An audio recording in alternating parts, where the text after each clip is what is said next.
Hola, buenas tardes. Estamos con la doctora, queridísima amiga Laura Alejandra Londoño Jaramillo, de la hermana República de Colombia, que nos ha aportado muchísimo en el nuevo sistema de justicia penal, oral y acusatorio para la República Mexicana. ¿Cómo está, doctora? Muy bien, muchísimas gracias, Marco. Gracias por esta invitación. Además, me estoy tomando un delicioso café y tuvieron ustedes la cortesía de que sea un café colombiano. Entonces, imagínate qué rico. Café colombiano. Hemos tenido la oportunidad de platicar en otras ocasiones. Muy agradable la plática, sobre todo muy coloquial. Y bueno, primero queremos preguntarle, ¿cuánto tiempo tiene que estar en México? Casi 6 años. Casi 6 años. Venía por un año y ya me quedé. Eso quiere decir que son unos excelentes anfitriones. Súper anfitriones. ¿Ya es más mexicana que colombiana o mitad y mitad? Sí, colombiana de nacimiento, pero mexicana por elección, la verdad, y por convicción. Pues bueno, queremos agradecer además de todo lo que nos ha aportado, esta cordialidad que nos da, esta amistad que nos ha brindado. Para este despacho es muy importante para Martínez Ocampo Chávez Vaca tener esa sociedad dogmática académica con usted, porque usted es una de las pioneras que ha capacitado a muchos de los personajes del quehacer jurídico en la República Mexicana. ¿En qué ha consistido esta aportación que ha realizado para el nuevo sistema en México? Ha sido una maravillosa oportunidad. He podido viajar por casi toda la República, capacitando a ministerios públicos, capacitando a defensores tanto de oficio como particulares, e incluso también se ha trabajado en algunas oportunidades con jueces, tanto en Ciudad de México como en el norte y en el sur del país. Es un trabajo maravilloso y gratificante. He podido ir de un lado a otro de la República, conociendo de la idiosincrasia y de la mano en el proceso de implementación del sistema acusatorio y adversarial. Durante casi todo este tiempo realmente llegué a México y prácticamente a las 2-3 semanas ya estaba empezando a trabajar con esto.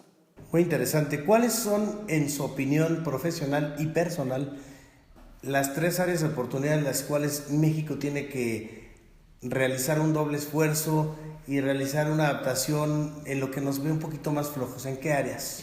Bueno, creo que no es mucha la diferencia y tal vez es un punto en común con otros países de Latinoamérica que han pasado por este mismo proceso de implementación.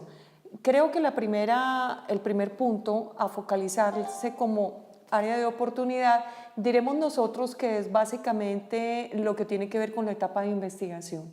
Actos, técnicas y medios de investigación a cargo del Ministerio Público para efectos de legitimar la información que allí se consiga. Datos de prueba, luego medios de prueba en la etapa intermedia y luego pruebas en el juicio. Pero finalmente la fuente, ¿de dónde viene? Entonces hablamos de legalidad, hablamos de licitud, seguir protocolos y seguir actuaciones conforme a derechos fundamentales. Primer área de oportunidad. Segunda, el tema de víctimas y justicia restaurativa es otra área de oportunidad.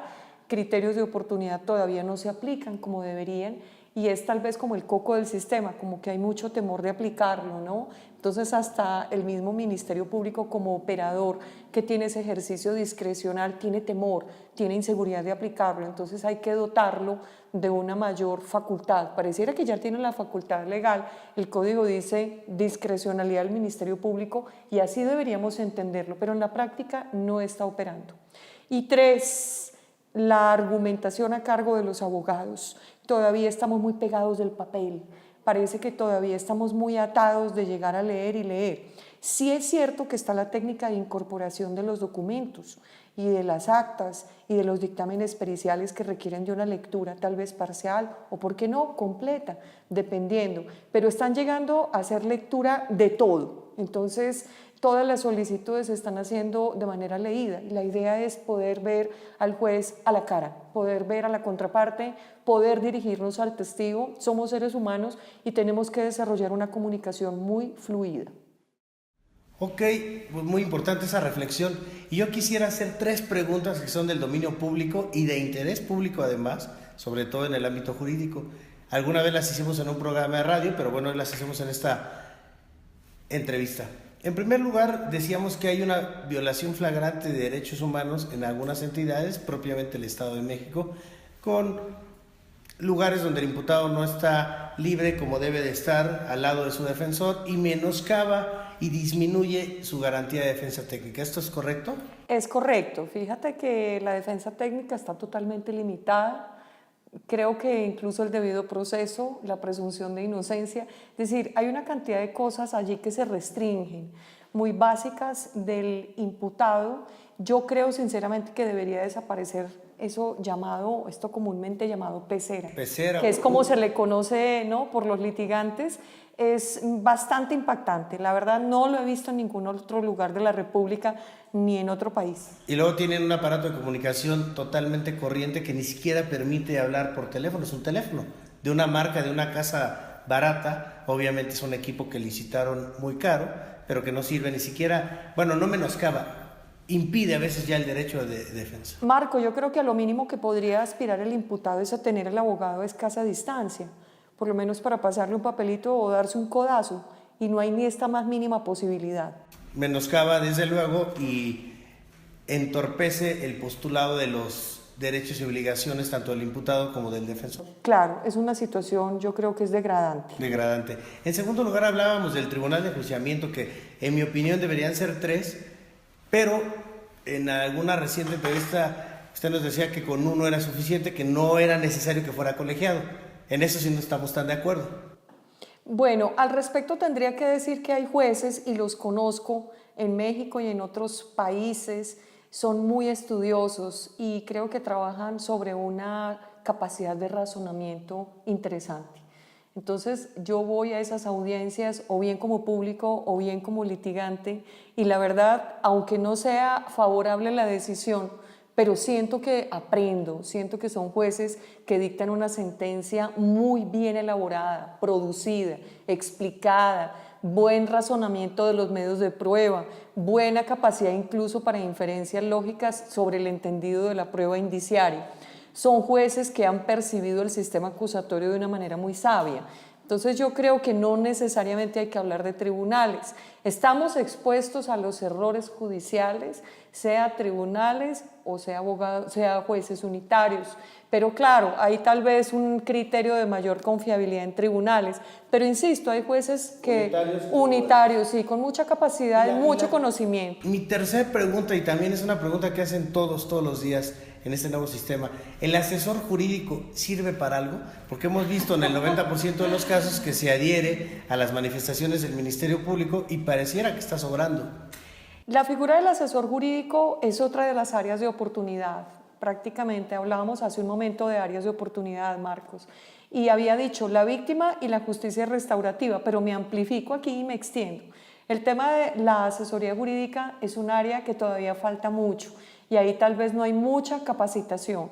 Es cierto que el asesor jurídico puede pedir medidas cautelares y debería entonces investigar cuáles son los bienes que tiene el imputado, porque en ocasiones el Ministerio Público se concentra en las medidas cautelares personales y deja de lado las medidas cautelares reales, que son aquellas que de verdad permiten materializar anticipadamente una reparación y hasta presionar una salida alterna, como por ejemplo una forma de terminación, como es el caso particular del procedimiento abreviado, que en ocasiones no solamente es conveniente al imputado, sino también a la víctima cuando hay una reparación jugosa y el Ministerio Público tiene la oportunidad de darle un carpetazo saludable a esa investigación, pero tiene que ser sobre el entendido de una buena reparación, y ahí estaría muy bien un asesor jurídico bien preparado.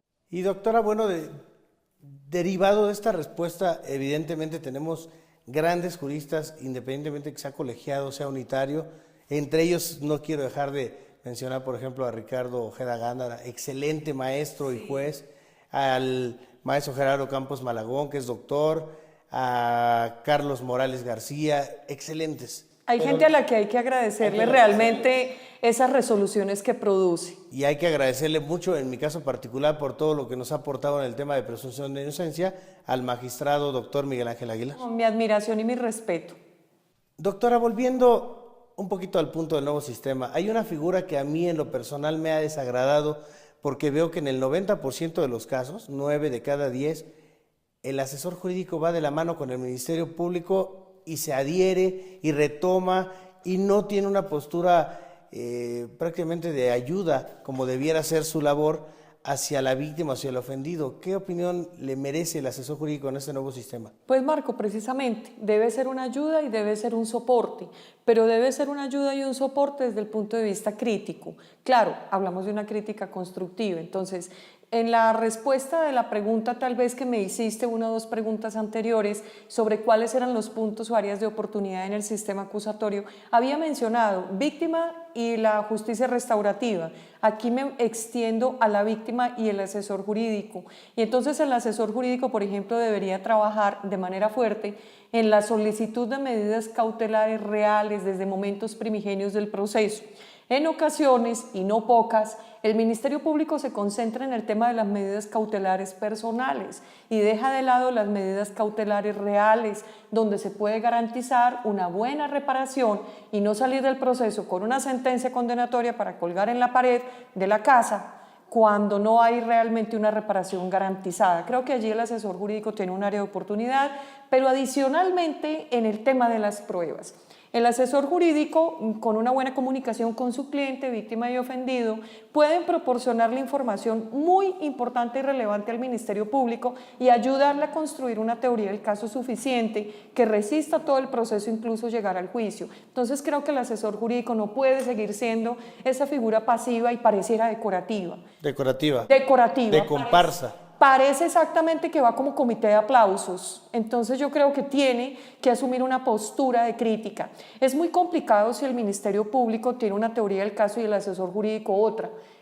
Porque chocarían entre sí, obviamente. Chocan y esto redundaría tal vez en una sentencia absolutoria porque pone de manifiesto que el ejercicio de la titularidad de la acción penal a cargo del Ministerio Público tiene serias deficiencias. Si ni siquiera se pueden colocar de acuerdo asesor jurídico y Ministerio Público, eso es tal vez lo que evidencia. Porque finalmente quien tiene la carga de probar, más allá de toda duda razonable, es el Ministerio Público. Luego, si el asesor jurídico tiene una teoría del caso diferente al Ministerio Público, creo que ahí viene una deficiencia grande.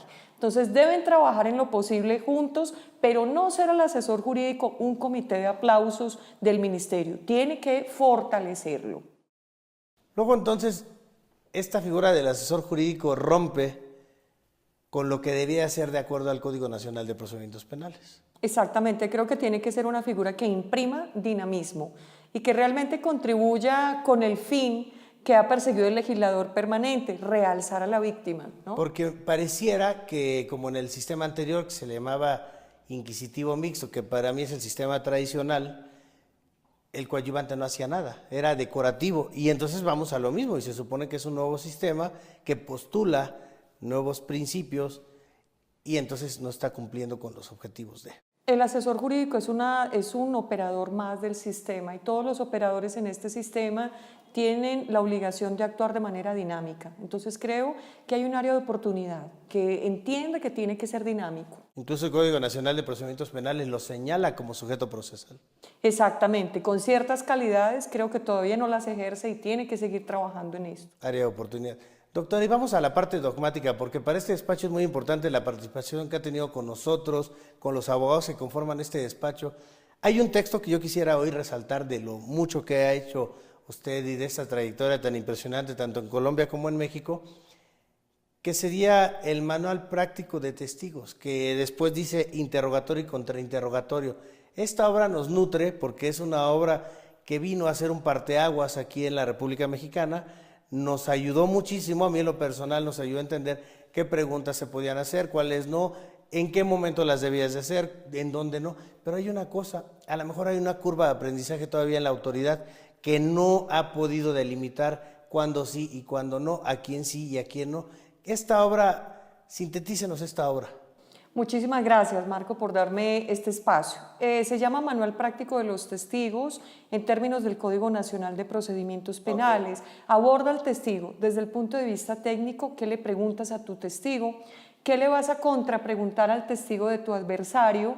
Tiene todas las fases con las preguntas técnicas, pero adicionalmente aborda el tema de las objeciones, que es tal vez lo más complejo, lo más complicado, y ahí tenemos un área de oportunidad importante.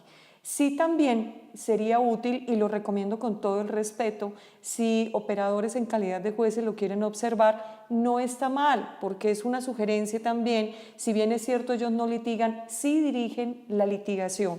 Entonces, obviamente, ellos no califican de manera oficiosa las preguntas, pero sí reaccionan ante las objeciones. Entonces, es importante detectar cuáles son esas circunstancias de error técnico para poder trabajarlo. 2, aborda al testigo desde el punto de vista sustantivo, temas de la percepción, temas de la recordación y temas de la puesta en escena del testigo en juicio. Muy interesante, de hecho yo lo leí con mucho, me nutrió mucho como abogado, pero sobre todo como litigante en el nuevo sistema, porque me decía cosas que desconocíamos y efectivamente los operadores jurídicos deberían de leerlo, porque en el Estado de México, por ejemplo, tenemos casos concretos donde el juez se vuelve litigante y no debe ser litigante. No puede preguntar el juez. Prácticamente empieza a desequilibrar la balanza, Marcos. Entonces, el juez tiene una figura o tiene una potestad facultativa, sí, de hacer ciertas correcciones, es cierto, pero no puede generar esos desbalances. Él es prácticamente esa balanza y no puede empezar a desequilibrarla. Como diríamos en México, está cargando los dados de un lado. Exactamente. Aquí que tenemos una balanza sería hacerle así. Este es el juez, acompaña al Ministerio Público y se pierde la imparcialidad. Y parece que uno sale de las audiencias como con ese sinsabor, entonces siguen tomando parte de. Desafortunadamente, pues esa no es la idea, ¿no? Doctora, ¿qué viene material didáctico para nosotros los abogados? ¿Qué viene? ¿Qué está en puerta? Bueno, estoy trabajando varias líneas de investigación, estoy revisando, espero tener algo a fines del segundo semestre del año, estoy revisando sobre qué tópicos falta alguna información adicional para tratar de atinarle, ser muy oportuna, ser de utilidad como siempre trato de ser con ustedes. Es un país al que le agradezco mucho y trato siempre de dar lo mejor. Entonces estoy sobre ese punto. Tengo un artículo reciente para una revista española, Praxis Legal, que es sobre la prueba ilegal y sobre la prueba ilícita, con referencia en México y algún comparativo del sistema norteamericano, pero estoy revisando sobre qué me puedo concentrar en este segundo semestre. Me recordó mucho ahorita lo de la teoría del árbol envenenado. Sí, es otro de los temas álgidos, vaya, hay que trabajar mucho en esto. Pues doctor, es un texto realmente que yo recomiendo muy en lo particular y en lo general. Este despacho está casado con ese texto y con usted en lo particular, porque tenemos una sociedad dogmática académica y la vamos a seguir teniendo mucho tiempo. Le agradezco muchísimo esta entrevista y la colaboración como siempre que tiene para este despacho, que es su casa, y muchísimas gracias y ojalá y se quede en México toda la vida. No, Marcos, yo encantada, definitivamente estoy muy contenta. Vine a tu país y encuentro gente muy querida y esta parte académica me ha sido muy, muy grata realmente. Gracias, doctora. Buenas tardes.